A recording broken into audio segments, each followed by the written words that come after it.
Hello students, आज मैं आपको कास्ट प्रपोजल के जो भी कंटेंट्स हैं उसके बारे में बताऊंगा। तो सबसे पहले हम समझते हैं कि कास्ट प्रपोजल के कंटेंट्स क्या-क्या होते हैं। कास्ट प्रपोजल क्या होता है? कास्ट प्रपोजल एक ऐसा डॉक्यूमेंट होता है जिसमें सारे जो प्रोजेक्ट के फाइनेंशियल एस्पेक्ट्स हैं, जैसे कि बजट एस्टिमेट्स हो गए, कॉस्ट ब्रेकडाउन हो गया या फाइनेंशियल कंसीडरेशंस हो गए, इसमें सारे शामिल होते हैं। और ये हमारे स्टेक होल्डर्स जो कि हमारे क्लाइंट्स हो सकते हैं, जो हमारे अपना स्पॉन्सरर्स हो सकते हैं, उनको एक क्लियर अंडरस्टैंडिंग देता है कि हमारे बजट के फाइनेंशियल रिक्वायरमेंट्स क्या-क्या हैं। तो आइए देखते हैं इसके क्या-क्या की कंपोनेंट्स हैं। तो सबसे पहला कंपोनेंट और मोस्ट इंपॉर्टेंट कंपोनेंट है प्रोजेक्ट का बजट। ना जो प्रोजेक्ट का बजट है, प्रोजेक्ट के बजट में पूरा डिटेल ब्रेकडाउन रहता है प्रोजेक्ट की कॉस्ट का। उसमें लेबर कितना लगेगा, मटेरियल कितना लगेगा, इक्विपमेंट्स क्या-क्या लगेंगे, सब कॉन्ट्रैक्टर्स को क्या-क्या दिया जाएगा, कॉन्टिजेंसी की क्या प्लानिंग रहेगी। फिर आता है इसमें कॉस्ट एस्टिमेशन मेथडोलॉजी। इसमें पूरा डिस्क्राइब किया जाता है कि हम किस मेथड से कॉस्ट एस्टिमेट कर रहे हैं, कौन से टेक्निक से कॉस्ट एस्टिमेट कर रहे हैं। इसमें हमने क्या-क्या असम्पशन्स लगा रखे हैं। फॉर एग्जांपल जैसे हमने बॉटम अप एस्टिमेशन लगा रखा है या पैरामीट्रिक एस्टिमेशन लगा रखा है या एनालॉगस एस्टिमेशन लगा रखा है एंड सो ऑन, इस तरीके से। फिर आता है हमारा लेबर कॉस्ट। लेबर कॉस्ट में पूरा ब्रेकडाउन आता है, कितनी सैलरीज जाएगी, कितनी मजदूरी लगेगी, कितना अपना जो आपका जो है लेबर को कुछ बेनिफिट देना पड़ेगा या कोई एडिशनल कॉस्ट आ रही है, एडिशनल लेबर रिलेटेड कोई एक्सपेंसेस आ रहे हैं, वो सारा का सारा इसमें डिटेल डिस्क्रिप्शन रहता है। फिर आता है हमारा मटेरियल्स एंड सप्लाईज। क्या-क्या मटेरियल लगना है, उन सब का आइटम वाइज़ हम डिटेल देते हैं, उसकी क्वांटिटी कितना लगेगा, उसका कॉस्ट कितना आएगा, इक्विपमेंट का पूरा लिस्ट देते हैं कि उसमें इक्विपमेंट कौन-कौन से लगेंगे, कितने क्वांटिटी में लगेंगे और उसका कॉस्ट क्या आएगा, जो कि हमारे प्रोजेक्ट एग्जीक्यूशन के लिए ज़रूरी है, राइट?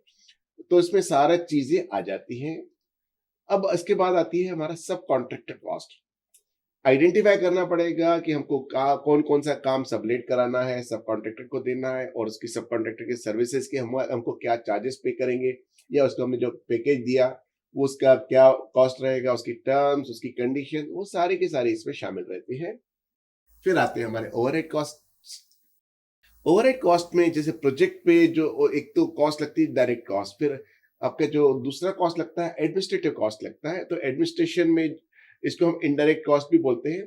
तो इनडायरेक्ट कॉस्ट में हमको कितना लगेगा, यूटिलिटीज में हमको कितना पैसा लगेगा, रेंट में हमको कितना पैसा लगेगा, इंश्योरेंस में हमको कितना पैसा लगेगा, ये सब भी प्रोजेक्ट बजट का एक हिस्सा होता है। तो इसको हम ओवरहेड कॉस्ट के मध्य में डालते हैं। फिर आता है हमारा कॉन्टीजेंसी प्लानिंग। कोई भी प्रोजेक्ट हो, हम उसको प्रोजेक्ट कर रहे हैं, हम मतलब फ्यूचर की बात कर रहे हैं और फ्यूचर हमेशा अनसर्टेन रहता है, हमारे कंट्रोल में भी नहीं रहता है और प्रेडिक्टेबल भी नहीं रहता है।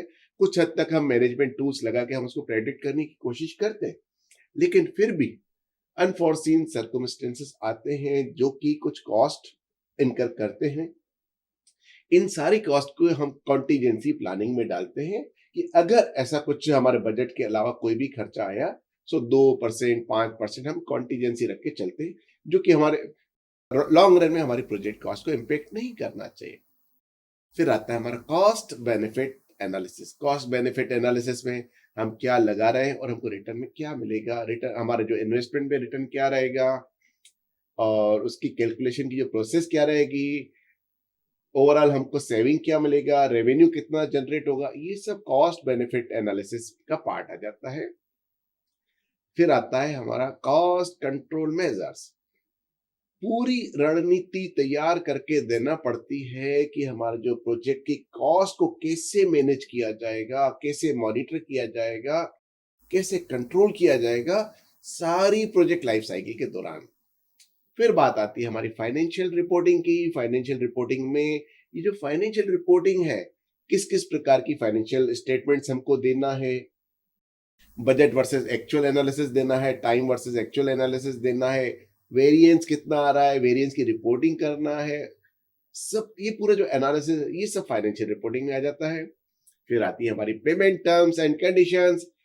जितनी भी टर्म्स एंड कंडीशन है, इनवाइसिंग की टर्म्स कंडीशंस, पेमेंट्स की टर्म्स एंड कंडीशन, बिलिंग की terms and conditions, milestones, payment schedules, payment methods, ये सारी की सारी चीजें इसमें डिटेल में डिस्क्राइब की हुई रहती हैं। सो स्टूडेंट्स, आप लोगों ने आज देखा कि हमारे जो प्रोजेक्ट प्रपोजल के कौन कौन से की कंपोनेंट्स रहते हैं। अब हम अपने अगले लेक्चर में इनके लिए जो क्या टेक्निक्स हम अप्लाई करते हैं उसके बारे में चर्चा करेंगे। तब तक के लिए थैंक यू वेरी मच।